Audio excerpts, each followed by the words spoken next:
দেশ জুড়ে আজ এবং কাল কংগ্রেস এমপিরা ওয়ার্কিং কমিটির সদস্যবৃন্দরা এই সাম্প্রতিক রাজ্যসভায় দেশের স্বরাষ্ট্রমন্ত্রী দ্বারা এই কুরুচিপূর্ণ অসম্মানজনক বাবা সাহেব আম্বেদকরকে নিয়ে যে কটূক্তি যে মন্তব্য করেছে তাতে শুধু কংগ্রেসেরাই নয় শুধু তফসিলি জাতি আদিবাসী কিংবা পশ্চাৎ শ্রেণীর লোকরাই নয়, প্রত্যেকটি ভারতীয় মর্মাহত এবং তাদের আমরা মনে করি তাদের উপর বিশাল বড় মনের ভিতরে একটা আঘাত আনা হয়েছে এই কুরুচিপূর্ণ মন্তব্যের প্রেক্ষিতে। আপনারা জানেন leader of the opposition leader of Rajya Sabha এবং এলওপি লোকসভা ওনারা স্পিকারকে এবং রাজ্যসভার চেয়ারম্যানকে চিঠি লিখেছিলেন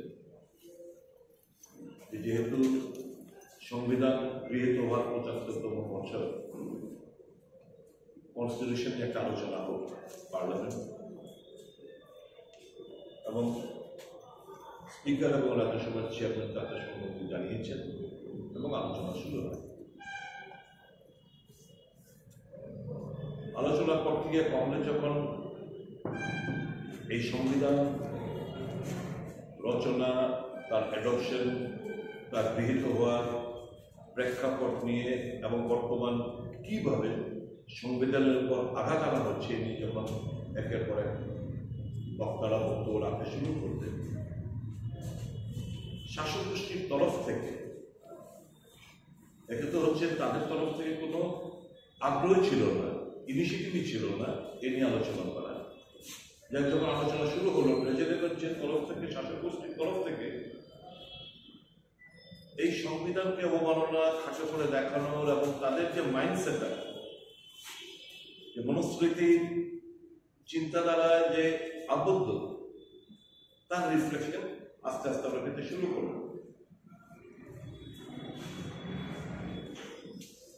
দেশের স্বরাষ্ট্রমন্ত্রী কতটুকু মানে নির্লজ্জতা এবং তার যে মাইন্ডসেট, তার এই উক্তির মাধ্যমেই আমরা ভারতবাসী বুঝতে পেরেছেন। ওনার বক্তব্য আমি কোট করছি, अब एक फैशन हो गया है अंबेडकर अंबेडकर अंबेडकर अंबेडकर अंबेडकर अंबेडकर, इतना नाम अगर भगवान का लेते तो 7 जन्म तक स्वर्ग मिल जाता।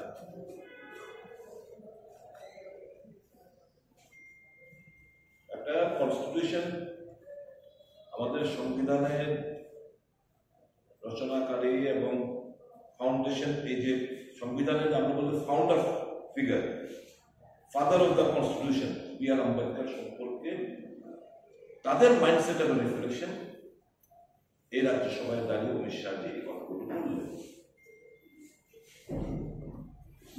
এটা যদি কেউ ভাবে এটা স্লিপ অফ টাং, তাহলে এটা মারাত্মক ভুল হবে। এটা সুপরিকল্পিত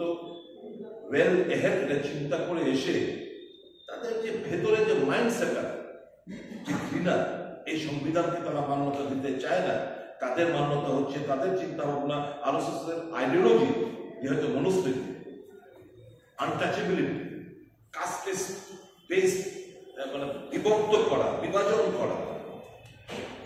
এই দেশ এখনো সেই সংবিধান গৃহীত হওয়ার পরও এখনো আমরা ওই মাইন্ডসেট থেকে আমরা বেরোতে পারিনি। এখনো এক কোট জল যেতে পারে না। যারা তফসিলি জাতি উপজাতির লোকরা আছেন তারা এখনো যারা আপার কাস্টের, এরা ঘোড়া দিয়ে বিয়ে করবে, তাদের ঘোড়ার মধ্যে পাশে পুলিশ থাকতে হয়, ঘোড়াতে বসতে দেয় না,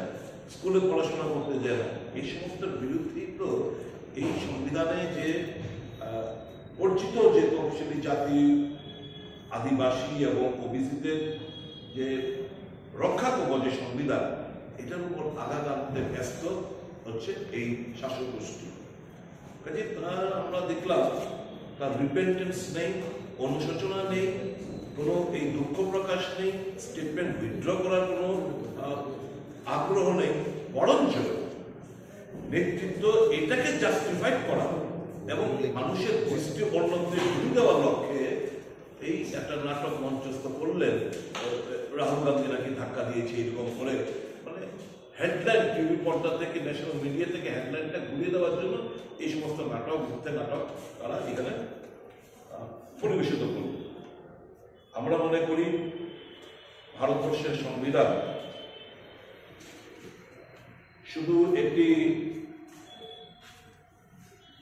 আইনি দলিলই নয়, এটি আমাদের গণতন্ত্রের ভিত্তি এবং প্রতিটি ভারতীয় নাগরিক, বিশেষ করে নিপীড়িত এবং যারা প্রান্তিকদের অধিকারের গ্যারান্টার। এর উপর আঘাত আনা মানে হচ্ছে দেশকে দুর্বল করা, গণতন্ত্রকে দুর্বল করা এবং এই ৭৫তম সংবিধান অ্যাডপশনের যে দিন, যে আলোচনা পার্লামেন্টে দাঁড়িয়ে বাবা সাহেব বি.আর. আম্বেদকরের বিরুদ্ধে এই অপমানজনক বক্তব্য একটাই বার্তা দেয় যে তারা গণতন্ত্রে বিশ্বাসী না, তারা মনুস্মৃতিতে বিশ্বাসী, তারা দেশটাকে আরো বিভক্ত করতে চাইছে, জাতপাতের নামে, ধর্মের নামে করছে, জাতপাতের নামে করতে চাইছে এবং তাদের মাইন্ডসেট তাদের এটারই বহিঃপ্রকাশ ঘটেছে এই অমিত শাহর বক্তব্যের প্রেক্ষিতে। আপনারা জানেন, দেশবাসী যখন কংগ্রেস দলের তরফ থেকে যখন আমরা বারংবার কাস্ট বেস সেন্সাস আমরা দাবি জানাচ্ছি যে ভারত সরকার, আমরা বিভিন্ন প্রকল্প আমরা রচনা করি, মানুষের স্বার্থে তো করুন,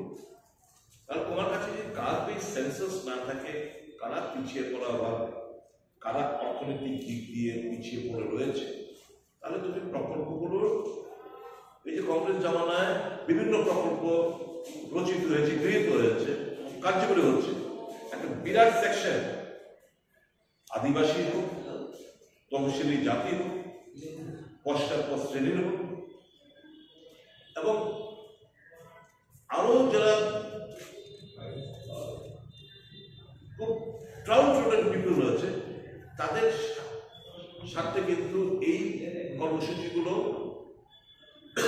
সঠিকভাবে তার কার্যকরী হচ্ছে না। কাজে এই যখন কাস্ট বেস সেন্সাস নিয়ে যখন আমরা আলোচনা, আমরা দাবি জানিয়েছি, আমরা দেখতে পাচ্ছি শাসক গোষ্ঠীর তরফ থেকে এটাকে কোনোভাবেই এটা যাতে বাস্তবায়িত না হয়, কাস্ট বেস সেন্সাস যেন না হয়, সেটা সুনিশ্চিত করার জন্যই এই সমস্ত খুব প্ল্যান মাফিক এই সমস্ত আলোচনা উনি করেছেন।